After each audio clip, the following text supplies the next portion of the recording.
Meditando la Biblia en un año, con el pastor Alex Figueroa.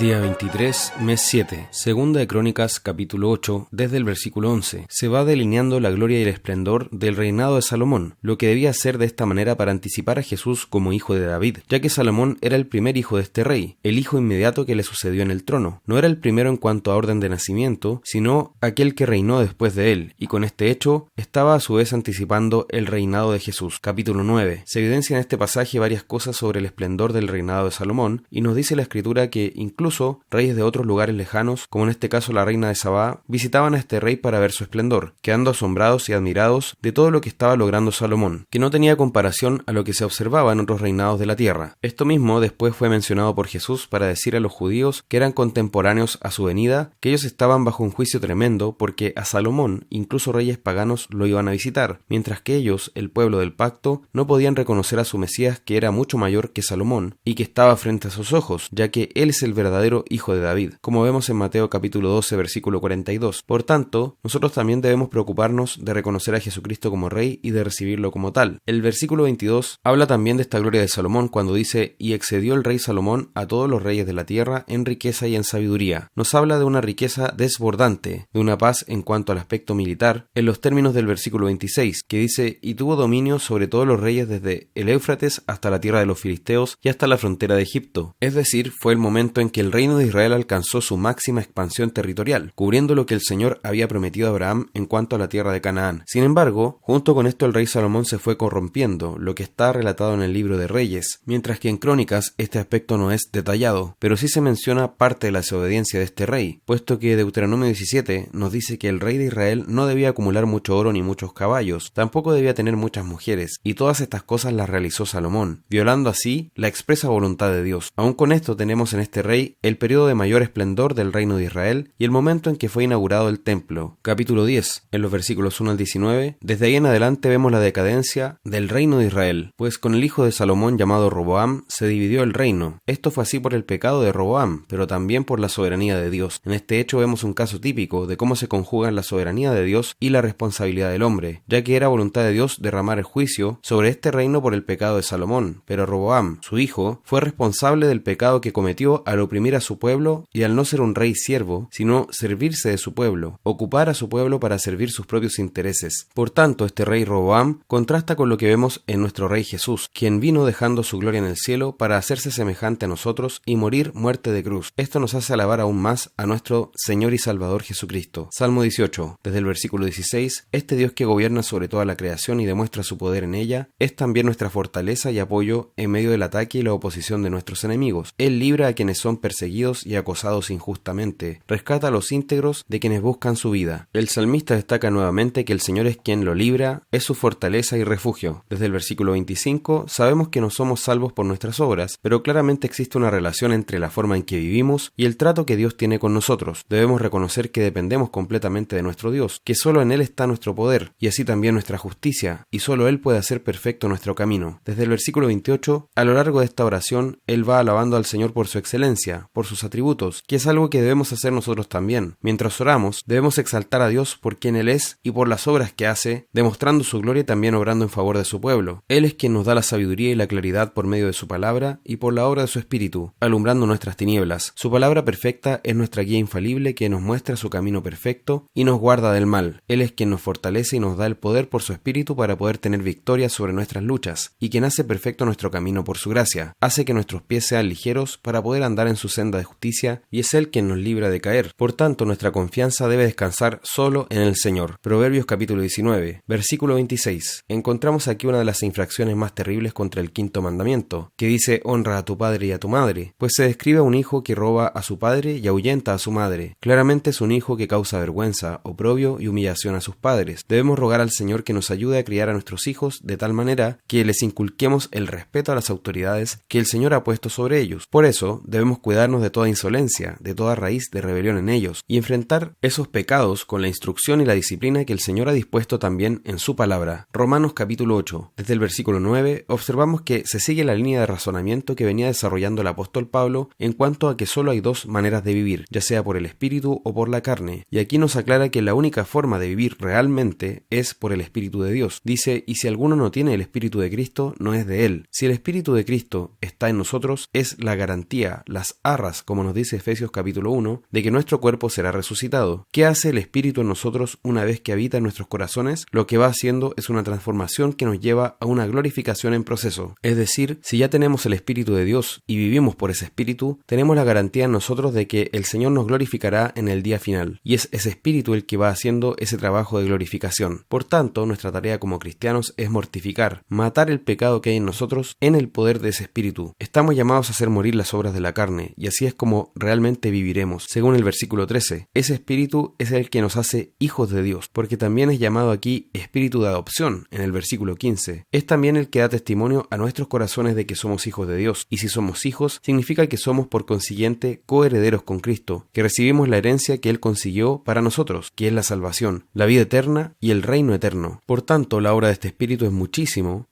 más profunda que el momento de la conversión. Sin duda, ese momento es glorioso y el Espíritu se manifiesta con poder allí, pero también se trata de cómo vivimos después de esa conversión, la perseverancia en la fe y lo que ocurrirá en el día final cuando recibamos la gloria eterna. Por eso dice también, las aflicciones del tiempo presente no son comparables con la gloria venidera que en nosotros ha de manifestarse, en el versículo 18. A su vez, esta redención va mucho más allá de nuestra salvación personal, sino que toda la creación va a ser glorificada siguiendo el patrón de los hijos de Dios. En otras palabras, el Espíritu en nosotros es el principio de la nueva creación, de cuando el Señor va a renovar todas las cosas. Por eso, somos llamados también en 2 Corintios 5:17, nuevas criaturas, nueva creación. Dios nos está haciendo de nuevo conforme a la imagen de Cristo. Por tanto, lo que está pasando en nosotros es un anticipo de lo que va a pasar en toda la creación, y contamos con el gran privilegio, la gran bendición de tener en nosotros ese anuncio de la restauración de todas las cosas. Debemos, por tanto, dimensionar lo que significa nuestra salvación. El Señor está diciendo a toda la creación qué es lo que Él va a hacer con la tierra, y esto es renovarla por completo. En consecuencia, somos salvos personalmente, sin duda, pero la redención no es solo individual. Beneficia a los cristianos, ciertamente, pero el centro no somos nosotros, sino la gloria de Dios. Nosotros somos un medio para que Dios sea glorificado en nuestra salvación y también en la renovación de todas las cosas, y por esa razón, al ver la creación que nos rodea, no debemos pensar que está abandonada al maligno, ni que está desamparada al pecado, sino en una creación que va a ser renovada por completo, de la misma forma en que nosotros estamos siendo renovados.